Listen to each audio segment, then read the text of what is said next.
Let me get one thing out of the way real quick before we get into NBA ratings. It was brought to my attention that someone commented on my video from earlier this morning about me and other YouTubers copying each other for content. He had referenced something about Outkick, which when I use Outkick as a source, I tell you. When I use the New York Times, I tell you, Mediaite. There is a variety of media outlets that I use for sources. The Washington Post. For this one right here, for NBA ratings, Sports Media Watch.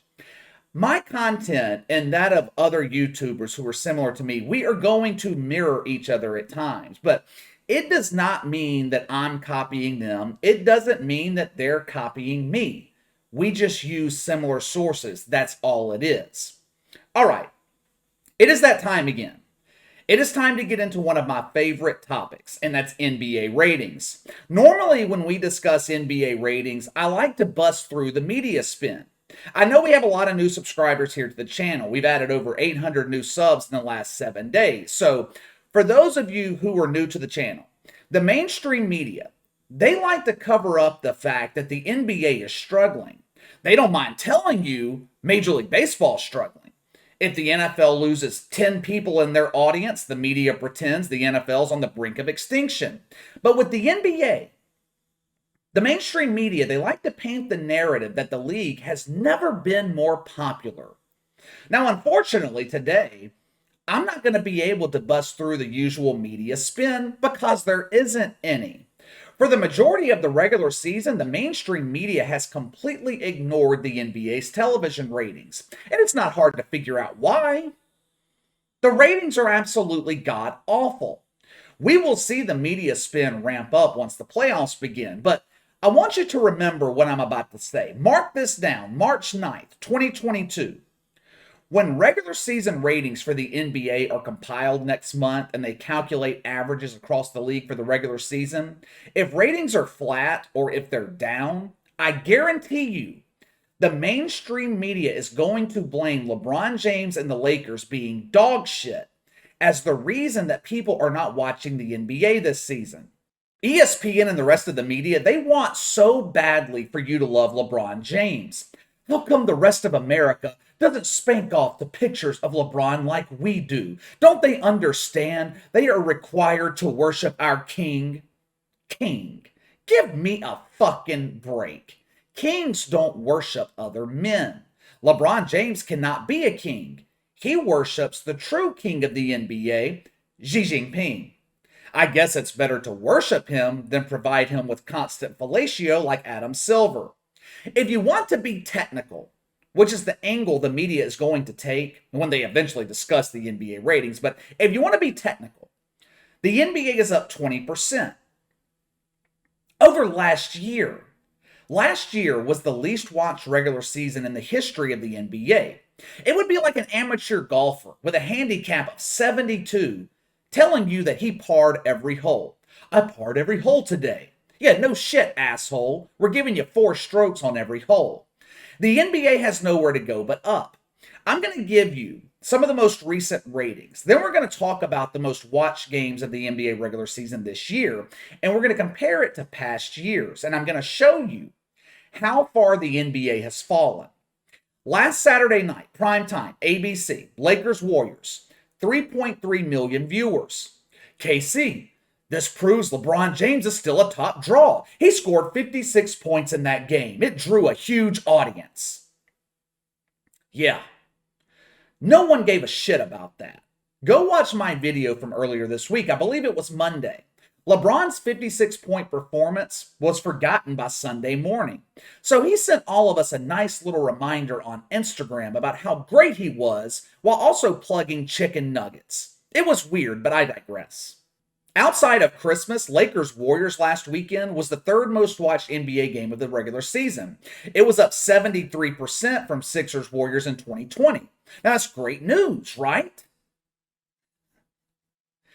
You're going to see how pathetic that number is in just a second. Sunday afternoon, Suns Bucks, rematch of the NBA Finals. They almost hit 3 million, just a shade under, down 18% from Lakers Clippers 2 years ago. Now keep in mind, Right now, I am comparing these numbers to 2020, which was also a record low season until it was broken by 2021. Now, the reason I'm doing that, last season was abbreviated due to the NBA's fear of the COVID. So I just wanted to make sure we're transparent here. Even with Suns Bucks being down double digits, it was the ninth largest audience for the NBA this season. Nets Celtics early afternoon on ABC Sunday, down. Bucks Bulls Friday night on ESPN, down 15%, 1.5 million. Knicks Suns later that night, down 48%, 1.3 million. TNT Thursday night, Lakers Clippers, down 30%, 1.4 million. Are you noticing a couple of trends here? Those of you who have been with me for a while, you guys know where I'm going. Trend one, Giannis is not a draw. Giannis is this generation's version of Tim Duncan. Tim Duncan was a phenomenal player, future Hall of Famer, but my God, was he fucking boring. The Spurs, they struggled to draw an audience. You look back at the mid-2000s when the Spurs were in the midst of their dynasty, some of the worst ratings in NBA history. Until, of course, LeBron James led the league down the path of social justice, which leads me to trend number two. LeBron James is no longer the NBA's top draw. This is a point that I have been making for over a year now, and it's proven each time we discuss television ratings. We are past the point of no return with LeBron James. When he dove headfirst into the woke pond, when he was cheating on Xi Jinping with BLM during the summer of 2020, I thought maybe, just maybe, LeBron James would be able to bounce back. 10 years ago, he was the most hated player in the NBA. It was great for the league. They had a villain to build around.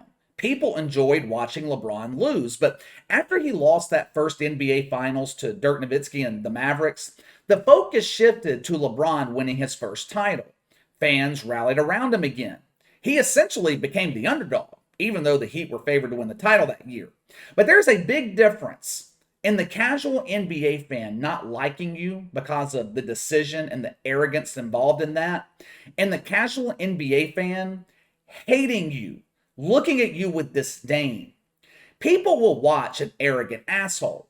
Floyd Mayweather made hundreds of millions of dollars being an arrogant asshole.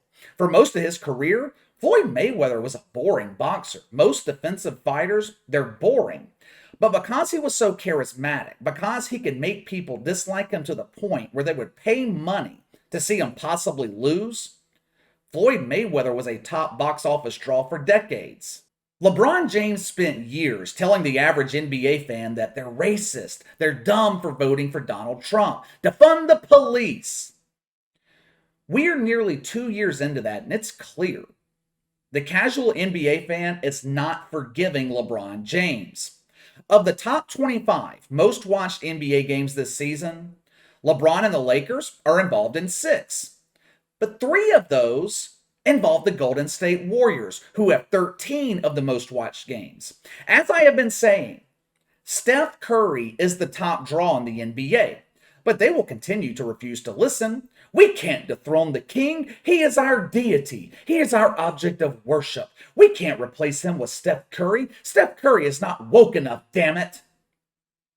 What about regionally? What about regional ratings? The Lakers are huge in Los Angeles. LeBron James has to be dominating in the regional ratings, right? Wrong again. The Warriors, unsurprisingly, are number 1, with nearly 8% of TV sets in the Bay Area watching every game. LeBron James, you got to go all the way down to number 11, with less than 2% of homes in Los Angeles giving a fuck about the self-proclaimed king. Oh, and by the way, guess which team is number 2 in the regional ratings? The Cleveland Cavaliers. The Cavs, they're experiencing their highest ratings since LeBron left. I guess they don't need their hometown hero to come back to Cleveland. I told you guys in the beginning that I would show you how far the NBA has fallen. I'm about to do just that. The most watched game this season was Nets-Lakers on Christmas Day, 5.8 million.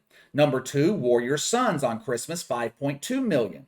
KC, this proves LeBron is the bigger draw. No, you shit fuck. This proves the NBA still caters the league around LeBron. They put Steph Curry on during the afternoon, gave their king the primetime slot. But anyway, the two top games this season, less than 6 million viewers. 2019, most watched regular season game, Lakers Clippers. Now, this was LeBron pre-woke. They drew 7 million viewers. Steph Curry came in second, 6.6 million.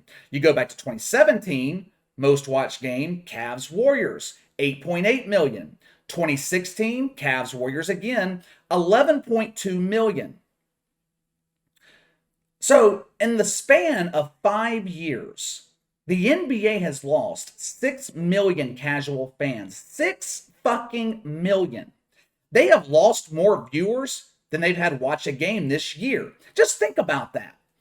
The mainstream media, they continue covering the NBA like people care, like they're still drawing 8, 9, 10 million during the regular season, when the reality is fewer and fewer people give a shit about the NBA. All right, let me know what you guys think of these NBA ratings. Sound off in the comments below. Make sure to like and subscribe. Click the notification bell to receive all notifications from the channel. Best way to contact me is by email at btlkc84@gmail.com, KC_BTL84 on Twitter. I'll see you guys tomorrow.